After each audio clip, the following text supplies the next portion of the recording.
కౌశిక్, నేను ఒక ప్రాపర్టీ కొందాం అనుకుంటున్నా. ప్రాపర్టీ కొనే ముందు ఎటువంటి డాక్యుమెంట్స్ని నేనైతే ఖచ్చితంగా చెక్ చేసుకోవాలి? First one, title deed. ఆ టైటిల్ డీడ్లో ఆ ప్రాపర్టీ ఓనర్ ఎవరో అర్థమవుతుంది.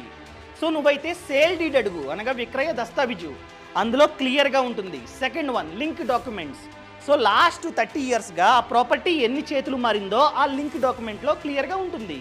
Next one, EC, encumbrance certificate. అంటే ఏంటి?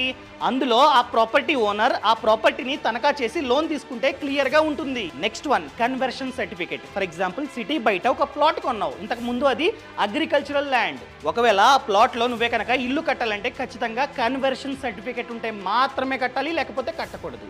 నెక్స్ట్ వన్, రేరా సర్టిఫికేట్ మనమైతే ఖచ్చితంగా తీసుకోవాలి. అదేవిధంగా బిఆర్ఎస్, బిల్డింగ్ రెగ్యులేషన్ స్కీమ్, వాళ్ళు పర్మిషన్ ఇస్తారు ఇన్ని ఫ్లోర్స్ మాత్రమే కట్టాలని చెప్పి. సో ఆ పర్మిషన్ తగ్గ కన్స్ట్రక్షన్ జరిగిందా, లేకపోతే అంతకంటే ఎక్కువ ఉందా? ఎక్కువ ఉంటే పడగొట్టేస్తారు.